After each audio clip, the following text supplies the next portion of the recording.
paz do Senhor, meus irmãos. Deus abençoe a sua casa, Deus abençoe a sua família, Deus abençoe o seu lar.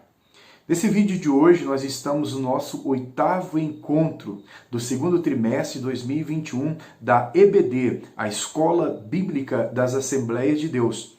Durante esse segundo trimestre de 2021, nós estamos estudando em todas as Assembleias de Deus um tema geral. E o tema geral é dons espirituais e ministeriais, servindo a Deus e aos homens com poder extraordinário. Essa 8ª aula, ou esse 8º encontro da EBD, será ministrado em todas as Assembleias de Deus no dia 23 de maio de 2021.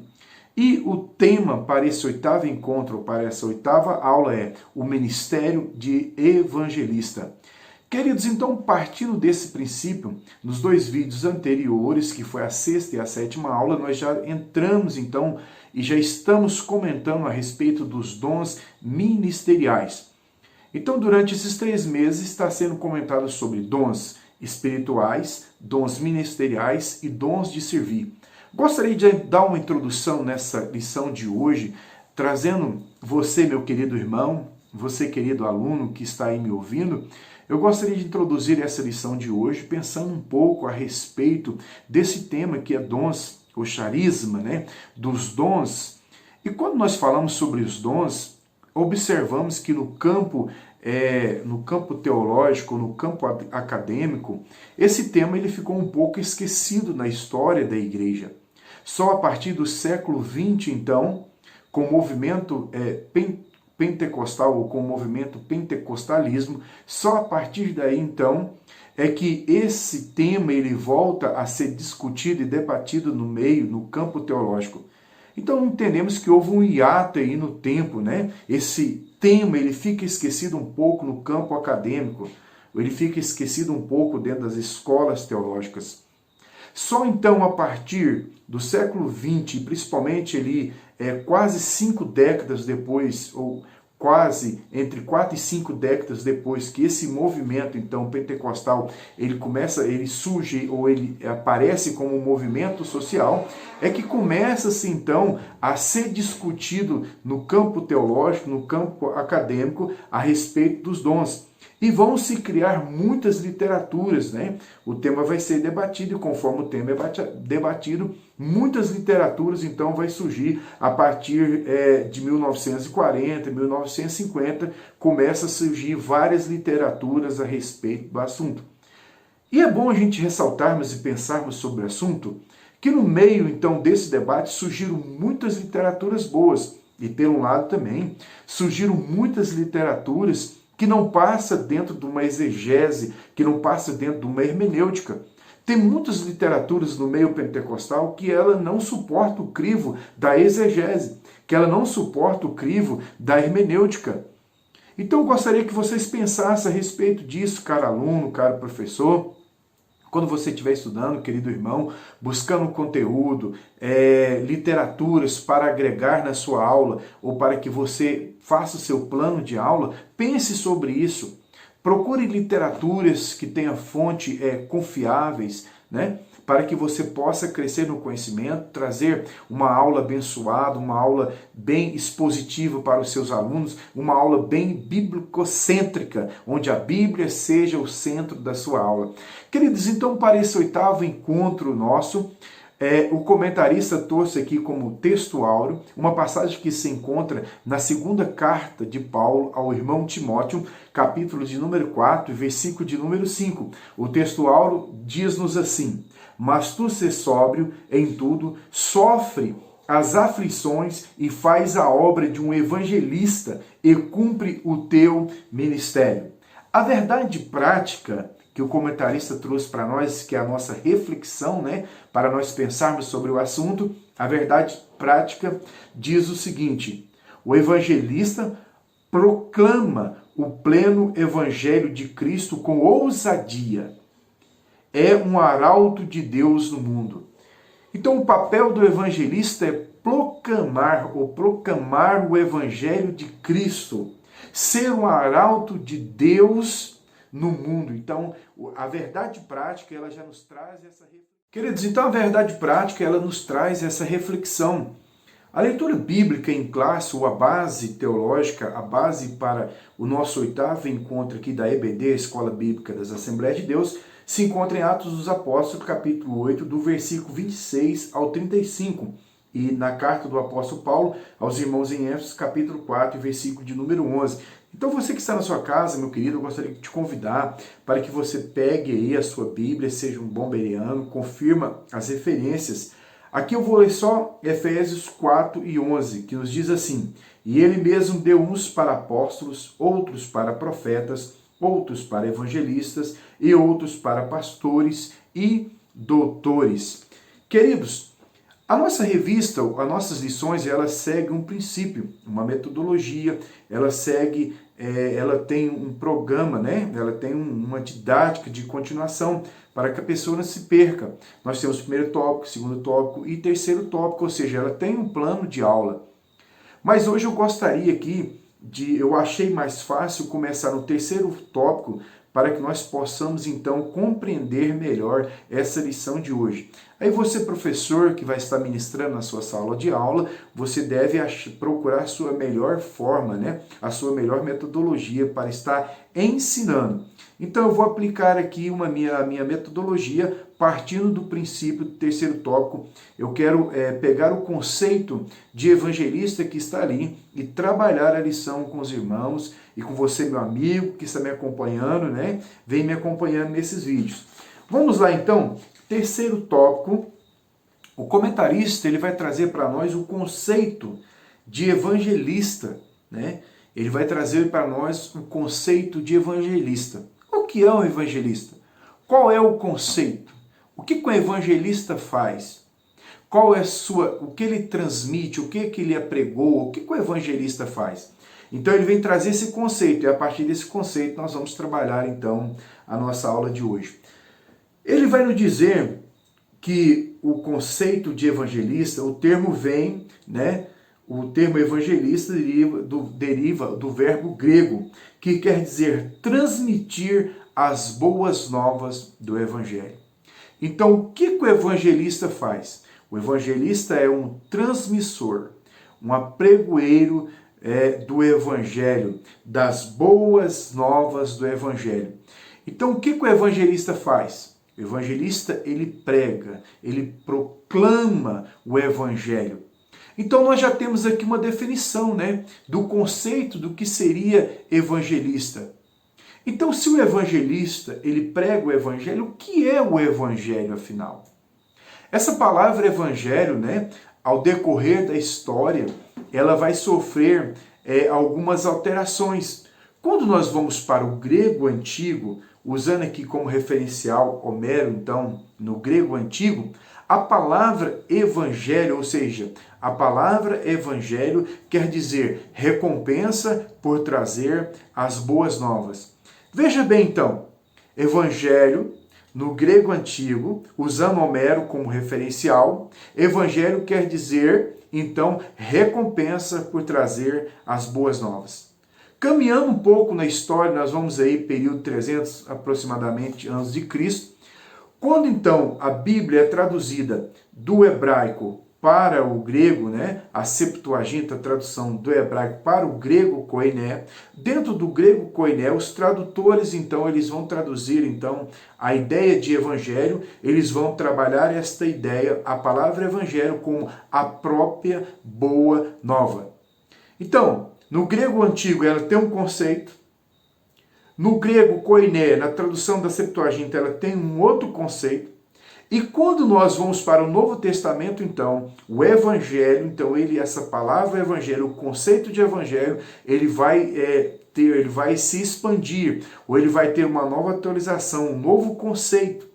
E o conceito de evangelho, então, no período que Cristo estava, então, exercendo o seu ministério, o evangelho, então, ele tem um conceito, as boas novas, ou ele está relacionado às boas novas a respeito do reino. Evangelho, então, dentro do ministério de Cristo, é as boas novas a respeito do reino de Deus. Evangelho, então, dentro do ministério de Cristo, nós podemos entender que é a mensagem de Deus para com os homens. Evangelho, dentro então do contexto, dentro do ministério de Cristo, entendemos então que evangelho é a mensagem das boas novas, ou a mensagem de Deus para os homens. Evangelho também é o perdão de Deus dos pecados dos homens. Evangelho também entendemos que é a esperança que Cristo trouxe para os homens. Usando esse princípio então de evangelho, usando esse conceito de evangelista, né, que é o pregador do evangelho, e pegando então esses três conceitos de evangelho que nós vamos encontrar ao longo da história, principalmente usando o grego aqui como referencial para a palavra evangelho, entendemos então, através de Lucas capítulo 4 e versículo de número 18, que Cristo é o nosso maior referencial de evangelista. Cristo é o maior evangelista, porque ele trouxe uma mensagem, a mensagem das boas novas, uma vez que evangelho é boas novas. Então Cristo ele traz essa mensagem das boas novas, ou seja, ele traz uma mensagem do reino de Deus para os homens. Cristo ele traz uma mensagem direta de Deus para os homens. Usando esse princípio, Cristo então é o maior evangelista, aquele que trouxe o mensageiro. Cristo é a carta de Deus para os homens. Cristo é o próprio evangelho personificado, encarnado. Cristo então ele foi a própria mensagem de Deus para o homem. Usando esse princípio então, entendemos que Cristo é a maior expressão de Deus para a humanidade. Cristo ele era o próprio evangelho sendo o posto para ser lido pela humanidade. Que maravilha, queridos irmãos! Cristo então é o maior evangelista. Ele era o maior evangelista porque ele era a própria mensagem, ele era as próprias boas novas, personificada, encarnada. Cristo, então, era a carta de Deus para a humanidade. A única forma de nós entendermos Deus é lendo através da carta chamada Cristo. A única forma de nós entendermos Deus é lendo ou vendo através do Evangelho, que era o próprio Cristo personificado ou encarnado. Cristo era, então, o próprio Evangelho. É por isso que nós entendemos que Cristo, então, é o maior evangelista. E usando esse princípio, então, de evangelho, né? O que é evangelho no Novo Testamento, quando nós usamos esse princípio que Cristo, então, evangelho no Novo Testamento é a mensagem do reino de Deus. Evangelho no Novo Testamento é uma mensagem de Deus para o homem. Evangelho no Novo Testamento é perdão. Evangelho no Novo Testamento é esperança. Então, partindo desse princípio, nós adentramos agora no primeiro tópico. E o primeiro tópico, o comentarista vai trabalhar sobre esta ideia, sobre esse princípio, a comissão, né? Quando nós voltamos a alguns versículos anteriores, quando nós vamos em Mateus capítulo 10, do versículo 1 ao 42, e Lucas capítulo 9, versículo de número 1 ao versículo de número 6, nós vamos encontrar então Cristo, ele chama o colégio apostólico para levar então uma mensagem ou para ser evangelista, transmissores dessa mensagem do reino. Ele chama esse colégio apostólico para trazer uma mensagem do reino, uma mensagem de Deus para o homem, uma mensagem. E é interessante que quando Cristo então ele chama esse colégio apostólico para ser evangelistas, mensageiros, apregoadores das boas novas, e é o que nós entendemos então dentro desse contexto, Cristo em primeiro lugar ele chama o colégio apostólico. E quando Cristo chama o colégio apostólico para ser evangelista, para trazer aquela mensagem proposta do reino, naquele primeiro momento dentro do ministério de Cristo, Cristo então dá essa responsabilidade de uma forma restrita. Quando nós encontramos em Mateus capítulo 10 e Lucas capítulo 9, nós vamos ver que é uma mensagem restrita. Para o povo de Israel, chama então o colégio apostólico a princípio para ser mensageiro, evangelista, apregoadores, transmissores das boas novas. dentro de um âmbito restrito. Em que sentido que eu digo dentro do âmbito restrito? O próprio Mateus vai dizer que o objetivo, então, deles sair pregando a palavra, ou evangelizando, ou trazendo essa mensagem evangelística do reino dos céus para o povo de Israel a princípio. Já no primeiro tópico também, o comentarista ele vai trabalhar aqui para nós, eu gostaria de ler aqui, ele vai trabalhar sobre a ideia, né? Jesus envia os 70. Então, a princípio, ele chama o colégio apostólico para transmitir a palavra, ou para ser evangelista, pregoador do evangelho. Já o comentarista vai colocar no primeiro tópico aqui, ele já vai começar a trabalhar quando também Cristo chama os 70. A diferença é que quando Cristo chama os apóstolos, chama eles num período ou numa área restrita, ou para evangelizar em uma determinada área. E já com os 70 também, quando Cristo chama eles para a obra da evangelização e os reverte de poder e autoridade, nós temos que observar aqui que eles foram revestidos de autoridade para expulsar demônios, para curar os enfermos, e a mensagem desse evangelho que eles são chamados para transmitir, os 70, é uma mensagem acompanhada de poder, uma mensagem acompanhada de milagres, uma mensagem acompanhada de manifestação da parte do Senhor, uma mensagem acompanhada de dínamo, de poder.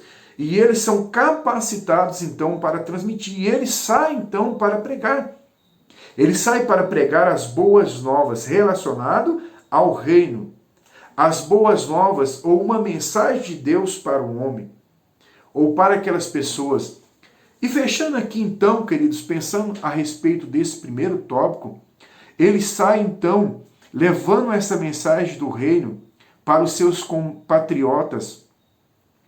E quando eles levam essa mensagem, sinais acompanham eles, e na volta, quando eles retornam então para Jesus, eles se retornam alegre, ou eles vão retornar alegre, e vai dizer para Jesus que as pessoas foram curadas, os demônios foram expulsos.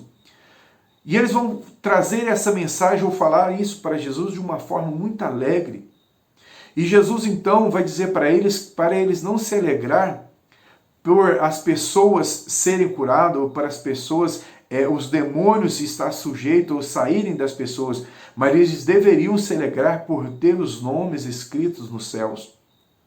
E quando Jesus, então, ele fala isso para aqueles homens que saem com essa responsabilidade de evangelizar, ou a responsabilidade de trazer as boas novas a respeito do reino, que o reino já havia chegado entre os homens, o reino do céu havia chegado, quando Jesus, então, termina de falar isso para eles, o texto, então, de Mateus, capítulo de número 10, que eu gostaria de ler para os irmãos, Mateus, capítulo 10, e versículo de número 19 a seguir, Mateus 21, tá? Perdão, Mateus 21, Mateus capítulo 10, versículo 21, que diz assim: naquela mesma hora alegrou-se Jesus no seu espírito e disse: graça te dou, ó Pai, Senhor dos céus e da terra, que escondeste essas coisas aos sábios e inteligentes e as revelaste às crianças.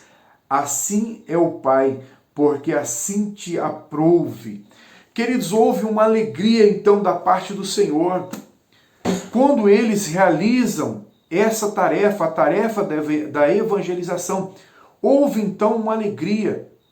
Cristo se alegra quando ele sai e volta então, depois de terminar essa missão, a missão de evangelização. E por que Cristo se alegra? Cristo se alegra porque a mensagem de evangelização, o evangelismo, é algo que está no coração de Deus. A obra de evangelização é algo que está no coração de Deus para o coração da humanidade. Então Cristo se alegra em ver os seus discípulos falando sobre o resultado da evangelização. E quando nós vamos então para o segundo tópico aqui, o comentarista ele vai nos trazer sobre a grande comissão que está registrada em Mateus, capítulo de número 28, versículo 19 e versículo 20.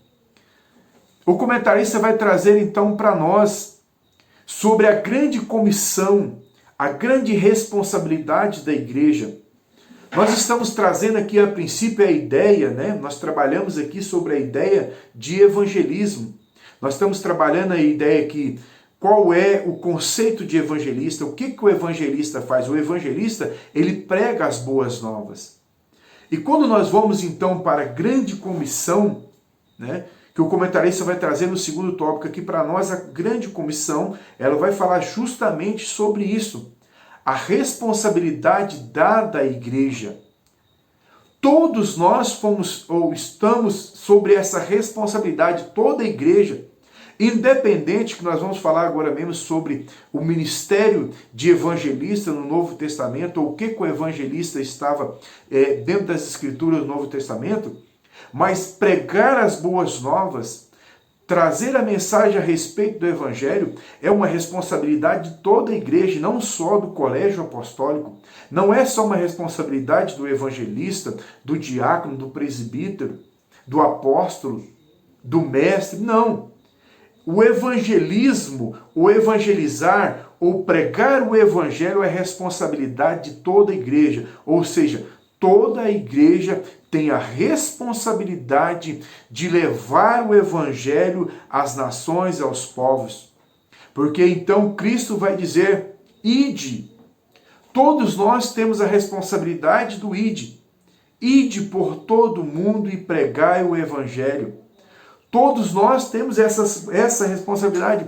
Eu gostaria de ler aqui para nós Mateus capítulo de número 28, versículo de número 19, que nos diz assim, 18 a seguir, que nos diz assim: chegando Jesus, falou-lhe dizendo, é-me dado todo o poder no céu e na terra. Portanto, ide e fazei discípulo de todos os povos, batizando em nome do Pai, do Filho e do Espírito Santo, ensinando-os a guardar todas as coisas que eu vos tenho mandado. E certamente estou convosco todos os dias até a consumação do século. Querido, a grande comissão, ela está sob a responsabilidade de toda a igreja. O ID não estava só sobre o colégio apostólico, ou só sobre os profetas do Novo Testamento, só sobre os evangelistas, não. Quando nós olhamos então aqui, a grande comissão, ela está sobre a responsabilidade de toda a igreja em todos os tempos, até que Cristo volte. Até que Cristo volte, nós temos então a responsabilidade de levar a mensagem, o Evangelho de Cristo a todas as nações. Então, no segundo tópico, nós encerramos aqui dizendo que a grande comissão, a grande responsabilidade da igreja, do ID, de levar o Evangelho, está sobre a igreja de todos os tempos, em todas as épocas. Levar o Evangelho a todos os povos, todas as tribos e nações, todas as línguas, é a grande comissão da igreja do Senhor Jesus Cristo. Tanto para a igreja primitiva, como para a igreja dos tempos atuais.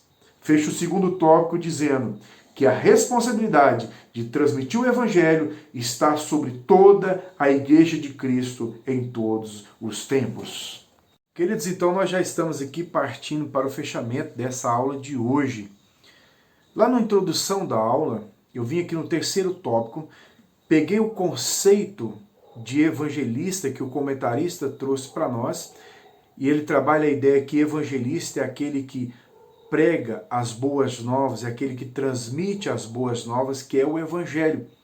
Peguei a palavra evangelho aqui também, nós trabalhamos esse conceito. Trabalhamos a ideia de evangelho lá no grego antigo. Trabalhamos também a ideia de evangelho dentro da Septuaginta, que é a tradução do hebraico para o grego koiné. E trabalhamos também o conceito de evangelho dentro do Novo Testamento, principalmente dentro do ministério de Cristo. E a partir daí a gente comentamos o primeiro tópico e o segundo tópico. Agora nós já estamos no terceiro tópico. E aqui no terceiro tópico, o comentarista ele vai dizer para nós sobre o dom ministerial de evangelista. O que seria então o dom ministerial de evangelista? A palavra evangelista ela aparece 3 vezes no Novo Testamento. Uma das vezes que essa palavra aparece, evangelista, é na carta do apóstolo Paulo aos irmãos Efésios, capítulo 4, versículo de número 11. Paulo está falando àquela igreja, dizendo que Deus deu homens dons para a obra do Senhor. Então, em Efésios capítulo 4, versículo 11, nós estamos falando sobre homens dons, ou dom ministerial de evangelista, de apóstolo, de profeta, de pastor e de mestre. Então, dentro desse contexto, nós estamos falando de homens dons. Entendemos, então, tanto no tópico 1 como no tópico 2, nós falamos sobre que a obra de evangelização ela foi dada para toda a igreja. Toda a igreja foi comissionada, toda a igreja foi chamada, todos os cristãos em todos os tempos foram chamados para a obra da evangelização. Mas nós entendemos que há homens que têm esse ministério, essa chama específica para a obra da evangelização. E isso é algo que está bem claro dentro das Escrituras, no Novo Testamento. Nós entendemos que tem homens que têm o dom ministerial de evangelista. E Paulo, ele está falando justamente sobre isso, que Deus deu homens com esse chamado, homens com esse dom ministerial de evangelista. E para que Deus deu? Nós, quando pegamos aqui na própria carta do apóstolo Paulo, capítulo 4 e versículo de número 12, Paulo vai falar qual é o objetivo, por que Deus deu homens dons, porque Deus então deu esse dom ministerial de evangelista, qual que é o objetivo? E aí nós vamos entender que o objetivo dele é o mesmo objetivo que segue aquela sequência dos dons ministeriais. Quais é então o objetivo do dom ministerial de evangelista? Capítulo 4, versículo 12, Paulo diz que com vista ao aperfeiçoamento do santo para o desempenho do serviço, para a edificação do corpo de Cristo. Então, o objetivo do dom ministerial de evangelista não é se destacar no meio da multidão, mas é edificar, trazer a edificação do corpo, trazer o crescimento da igreja, é propagar o evangelho, levar a igreja a chegar à estatura perfeita. Então, quando nós falamos sobre ministérios, o objetivo do ministério, ou dos ministérios é esse, é trazer o amadurecimento da igreja de Cristo sobre a face da terra. Queridos, partindo então desse princípio, nós entendemos então que existe o dom ministerial de evangelista. E como é que esse dom, então, ele foi desempenhado no desenvolver da igreja primitiva? E como é que nós aplicamos, então, saindo das escrituras para os congregacionais nos dias de hoje? Como nós vemos esse dom ao longo da história do cristianismo? Partindo desse princípio, então, quando nós vamos, então, para Atos dos Apóstolos, capítulo de número 21, versículo de número 8, nós vamos encontrar, então, o dom em exercício no meio da igreja. Mas eu gostaria de ressaltar ou trazer para nós aqui Atos dos Apóstolos, capítulo 8, versículo 4 ao versículo 7. Em Atos dos Apóstolos, então, em Efésios, nós vamos ver o dom ministerial de evangelista. Nós vamos entender que Deus é quem chama, Deus é quem dá.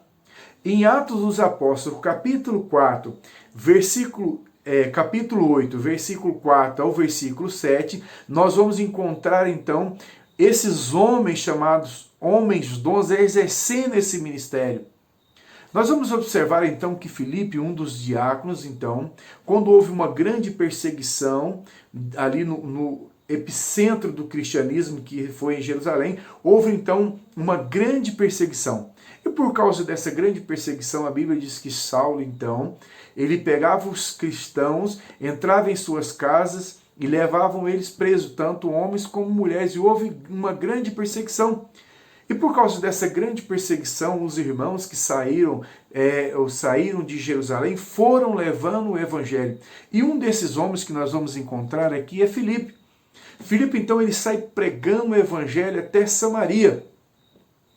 Entendemos, então, usando Filipe como base para entendermos, então, o dom ministerial de evangelista dentro da prática, entendemos, então, que o evangelista da igreja primitiva, ele foi um desbravador. O que mais se enquadra com o perfil do evangelista nos dias atuais é o missionário. O evangelista bíblico, os homens dons evangelistas bíblicos, eles fizeram o mesmo papel que o missionário faz hoje. O papel de levar as boas novas, o papel de ser o desbravador, aquele que leva o evangelho. Em Filipe nós vemos então o evangelho ou o dom ministerial de evangelista sendo exercitado. Filipe foi um desbravador, foi aquele que abriu a trilha. Ele sai do epicentro que estava sendo na cidade de Jerusalém e sai desbravando até Samaria, levando o evangelho. Então entendemos que o evangelista bíblico, o evangelista da igreja primitiva, e se nós queremos ser o evangelista dos dias atuais, o evangelista ele precisa de ser um desbravador, aquele que tem a chamada, que foi chamado para o ministério, aquele que tem o dom ministerial de evangelista, ele é um desbravador. Aquele que leva o evangelho, ele prega. O missionário faz muito bem esse papel. Então Filipe, ele foi um desbravador. E é interessante que quando ele sai então do epicentro em Jerusalém e vai até Samaria levando o evangelho, e quando chega em Samaria, o texto de Atos vai nos dizer que toda a cidade de Samaria estava atento para ouvir o que ele falava, ou a mensagem que ele trazia a respeito de Cristo, ou ouvir as boas novas. E essas boas novas foram confirmadas com poder, com cura, com expulsão de demônio. Houve dínamos, ou seja, houve manifestações de Cristo, houve manifestações do Espírito Santo, confirmando o ministério ou o dom ministerial de evangelista de Filipe. Quero fazer aqui uma comparação até um pouco simples, né? Até um pouco simples essa comparação. Mas Filipe é aquilo que nós vemos nos desbravadores, né? Nos bandeirantes que adentraram nas Américas, né? Trazendo ou vieram até o centro, né, das Américas, vieram desbravando, abrindo trilhas. Então Filipe, embora que ele não seja um bandeirante, né?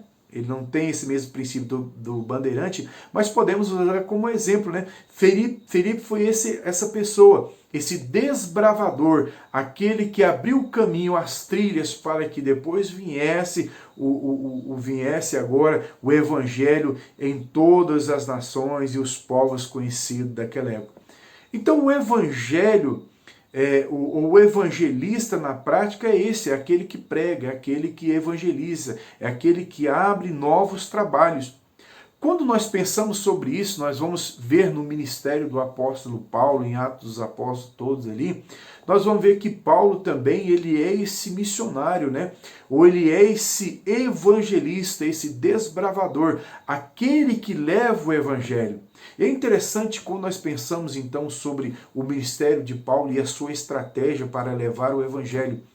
Paulo, ele faz de tolo para com os tolos, né? De fraco para com os fracos, de forte para com os fortes, de judeu para com os judeus. Então Paulo, em cada lugar que ele chega, em cada cidade que ele chega, ele usa uma nova estratégia da parte do Senhor para trazer o evangelho àquelas pessoas. Paulo é um exemplo de que o evangelho, ele precisa de ser, que o evangelista, ele precisa de ter estratégias para pregar o evangelho. O evangelista, ele é um estrategista. Ele tem estratégia para levar a palavra de Deus. Então, Paulo, ele é um estrategista. Então, nós vemos em Paulo que o evangelho, Paulo vai usar vários tipos de estratégia para levar o evangelho às pessoas. E para nós finalizarmos aqui, então, nós vamos lá na segunda carta do apóstolo Paulo ao irmão Timóteo, nós vamos ver qual que é a base do evangelho. Né? Nós vamos ver o que o evangelista precisa de ter em mente. Paulo escrevendo ao irmão Timóteo, eu gostaria de ler para nós, na segunda carta do apóstolo Paulo, capítulo de número 4, vamos dar uma olhadinha, na segunda carta do apóstolo Paulo, capítulo de número 4, e versículo de número 1 a seguir, que diz-nos assim: conjuro-te, Paulo escrevendo a Timóteo, conjuro-te, pois diante de Deus e de Cristo Jesus, que há de julgar os vivos e os mortos, na sua vinda e no seu reino, Pregue o evangelho, insista a tempo e fora de tempo, admoesta, repreende, exorta com toda a longanimidade de ensino, porque virá um tempo em que não suportarão a sã doutrina, mas, tendo coceira nos ouvidos, cercarão de mestres, segundo as suas próprias cobiças, e recusarão a dar ouvido à verdade, voltando a fábulas. Tu, porém, sê sóbrio em tudo, sofre as aflições, faz a obra de um evangelista e cumpre bem o seu ministério. Queridos, então, para finalizar aqui, nós temos qual que é o princípio. O que o evangelista ele precisa de ter em mente? O evangelista ele precisa de se adaptar, de ter estratégia para evangelizar. É bem verdade que o evangelista ele precisa de ter metas, objetivos, né? Mas o evangelista não pode esquecer que a base da sua mensagem é o evangelho. A igreja primitiva, os evangelistas da igreja primitiva, a base ou aquilo que eles levavam era a mensagem de Cristo, as boas novas, traziam as doutrinas bíblicas para a igreja primitiva. O evangelho que eles traziam era um evangelho bíblico, era um evangelho que trazia os conceitos bíblicos. Nós vivemos em um período onde as pessoas, muitas das vezes, com o objetivo de evangelizar, eles abandonam as escrituras e vivemos um período onde as pessoas estão voltando às fábulas judaicas. Querido, que momento triste, que momento preocupante que nós estamos vivendo, onde as pessoas estão abandonando o verdadeiro evangelho, abandonando as escrituras para viver fábulas. O verdadeiro evangelista, aquele que tem um chamado de Deus, aquele que tem um dom de evangelista, ele precisa de ter a Bíblia como a sua base para a evangelização. E Paulo dando um conselho a Timóteo, dizendo que nos últimos tempos os homens abandonariam a sã doutrina e voltariam a fábulas. Que Deus guarde a sua vida, querido irmão. Que Deus guarde a nossa vida. Que você que tem um chamado de evangelista, ou você que foi comissionado, que nós trabalhamos essa ideia tanto no primeiro tópico como no segundo tópico, você que foi chamado para a obra da evangelização, toda a igreja foi comissionada, que possamos pregar o evangelho, mas que seja um evangelho bíblico, um evangelho que tenha Cristo como a principal alvo. Queridos, então nós entendemos a partir daí que o evangelista dos primórdios da igreja primitiva, ele trazia, o princípio dele era as escrituras sagradas. E nós, como igreja do Senhor Jesus Cristo, nós como evangelista, precisamos de ter as escrituras como base do nosso ministério. Você que tem um ministério de evangelista, querido, continue assim, seja um ganhador de alma. Seja um ganhador de alma, seja um vaso nas mãos do Senhor, mas não abandone a sã doutrina. Para pregar o evangelho, é preciso de adaptar, é preciso de ter estratégia, mas nós não podemos abandonar as santas escrituras. Que Deus abençoe a sua vida e assim eu termino essa aula de hoje. Espero que venha agregar o seu conhecimento, espero que venha te ajudar na sua ministração e te espero até a próxima aula. Que Deus abençoe a sua vida, que Deus abençoe a sua casa, em nome de Jesus.